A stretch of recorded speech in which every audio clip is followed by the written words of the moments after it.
Hello everyone and welcome back to another Godzilla vs. Kong video. And I, after watching Godzilla vs. Kong, got inspired, so I went ahead and I made an alternate build for this set, the War Machine Buster from Avengers Endgame, and I turned it into Mechagodzilla, as you see here. I tried to base his design as much as possible on the movie, and I tried to use as many of the pieces as possible as well, so that I wouldn't have to put too many away. So, just giving you a little 360. But here he is. I'm quite proud of him, how he came out. The tail definitely could have been thicker, but oh, look at that. The tail could have definitely been thicker, but I was working with what I had, and at that point, I started making this guy from. First, I made the head, then the body, arms, feet, then tail. So since the tail was the last thing, I'd ran out of pieces, but I'm glad that I did it last because I wanted to get all the other stuff. I will make an instruction video and link to a stud.io file so that you'll be able to build this yourself if you have the pieces or the set. And yeah, so let's get into it. Now I'll go ahead and go over articulation, then detail, and tiny bits of the design process. So first off, he's a bit. His feet are a bit loose. They're in the set. It came with these ratchet joints, but I had to use them for the top, or at least I felt I did, because I wanted to have the feet farther apart, and those were individual ball joint pieces. So we will start articulation wise from the bottom. So this right here, our articulation for the tail begins right here on a ball joint to technic ball pin right there. Then the next point is right here. We have a hinge, goes back that far, up that far.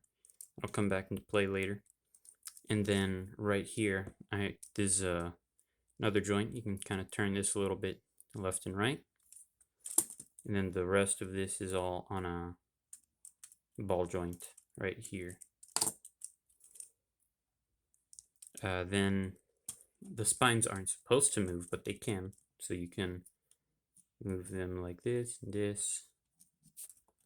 They are fully posable, so you can kind of collapse them all so that they don't kind of streamline.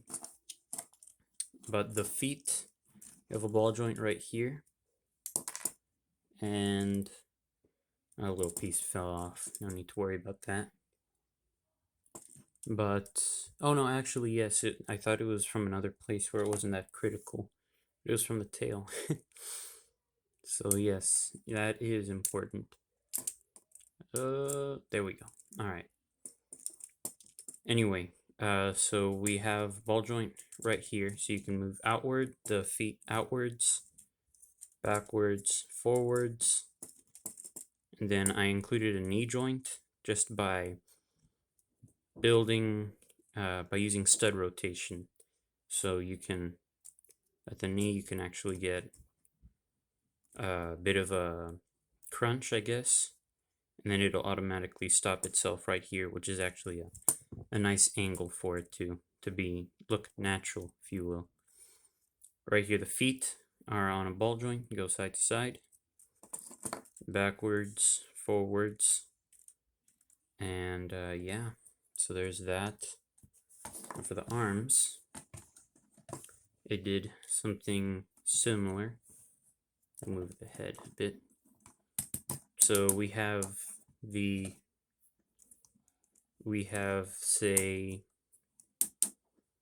shoulder joint right here, ratcheted so it can move like this. You can move it upward and outward, and that was actually pretty cool. Whenever I did this, I actually activated the little stud shooter. I hadn't. Well, there we go. I discovered a new gimmick. supposed to manually do that, but I guess if you want to, you can just bring his shoulder all the way up there. But I was gonna get into that in the gimmicks section. But he's got rotation right here, and then he can also move his elbow a little bit. Again, that's stud rotation technique. A little bit like this and that, and then each of the fingers or claws are articulated like so. And so same for the other side, of course. And then our last point of articulation is the head. So it was the first thing I built, and I wanted to. There's only so much I could do with the pieces and stuff, and I tried to base it on the Heads movie design. And really, I wanted to get some somewhat natural looking shape, and I wanted forward facing eyes. And once I achieved that, I was happy. I was okay if it wasn't 100% movie accurate, but I think it came out good. So the mouth, oh yeah, another thing I'm proud of is this Technic pin I put through a 2x4 plate, modified plate. Oh, you can't see that, can you? Modified plate with a little connection at the back. And then that's how I was able to get a jaw down here. So the jaw is on, actually, whoop, that's not supposed to happen. Come on, let's reattach you. Come on, you want to work with me? There we go. So the jaw is attached via a ball joint. So that means is that you can open it like a lot. And because it's on that Technic ball pin, you can move it to the side a bit. Well, maybe if he's taking a punch, it can look like he's getting his jaw dislocated. But that also means that you actually have some, you can hit some slight side to side like the, oh no, not like that. That is unintentional. There you go. But yeah, you know, you can kind of get a crooked jaw if you like. And then the head itself is put onto a ball joint right here, so it can look up that far. It starts looking a little unnatural because it has a gape, not a gape, a gap. And you can look side to side like this, and he can kind of look at you, wondering what you're planning, stuff like that. He's like, what's he thinking? Stuff like that. So, yeah, there we go. Now, as for details, well, no, we'll go over gimmicks. So you saw his shoulders have these stud shooters. I like to write them off as cannons. So you just press, and as you saw, you just fire off like that. And then, what else? Oh, yes. I also include some accessories. So that is an actual missile bay, kind of like a missile launcher. Here's a minigun. And then here's an attachment so that Mechagodzilla can actually carry that stuff. And then you get 2 extra studs. I actually use a lot of the red studs in the build itself. I'll show you leftover pieces as well. But what happens is that there are these jumper plates on him at various points right here, yes. And then you can go ahead and attach this so he can have some missiles on his hip. You can just, they're flip fire missiles is what you're left with afterwards. Whoop, we're good. Sorry about that. And same on the other side, you can either put the machine gun there or the actual missile launcher. It's all up to you. And I actually think this looks pretty cool. It's a little machine gun. So it's literally not a review if my left light does not fall down. This is, oh boy. Um, but yeah, there he is. With that, again, that was a creative liberty. He didn't have that in the movie. And for the tail, I actually have it so where he can shoot 6 studs out of the back. All you have to do is you need to.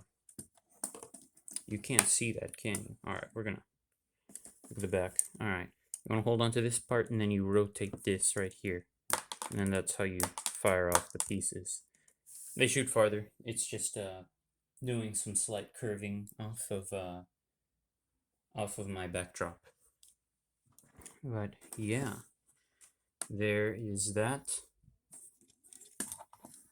As for details I tried to capture from the movie design, like I said, there's the head when I was designing it. Don't break on me, buddy. But I also wanted to make it look, I added these bar pieces right here on his shoulders. Sorry, not shoulders, on his arms, and then on his feet as well to make it look like he had these big panels. Then I made use of the actual sets. Tail broke off, no worries. I actually made use of the set stickers and included them to bring more greebling in, more mechanical detail, that is. The same right here. And off the top, there we go. And yeah, some on the tail as well right here. And then the spines, I'm proud of how they came out. I decided to make them alternating. Again, a little bit of some creative liberty taken there, but I think it ends up looking very nice for what you get. And overall, very nice. Oh, and I wanted to kind of get a ribbed look for the, like he had ribs on his chest. So that's what this is, to kind of mimic design. And then I guess you can kind of imagine that to be some kind of power core reactor, just glow coming from the center of him. So yeah, that is my Lego Mechagodzilla. And now I will show him in comparison, because he is in scale with the 6-inch figures, somewhat. He's taller than them, but he's in nice scale with them. Let's see here. Okay, here he is in scale with Kong. He's actually a bit taller. Whenever standing as high as Mechagodzilla can be, we're talking about 6.5 inches. So he's a little bit taller than Kong. And then we bring in Godzilla. Let's just move Kong out of the way. There it is. Okay, there's Godzilla. So it's enough in scale with them, but this guy's, they look good together, in my opinion. You know, of course, I'm gonna have to say, yeah, my creation looks good. But yeah, I think I did a good job, and I'm going to get a stud.io file up. I'm gonna make another video with all that information and how to build it just on the actual video itself for those who just don't want to access that. Last thing I want to mention is extra pieces that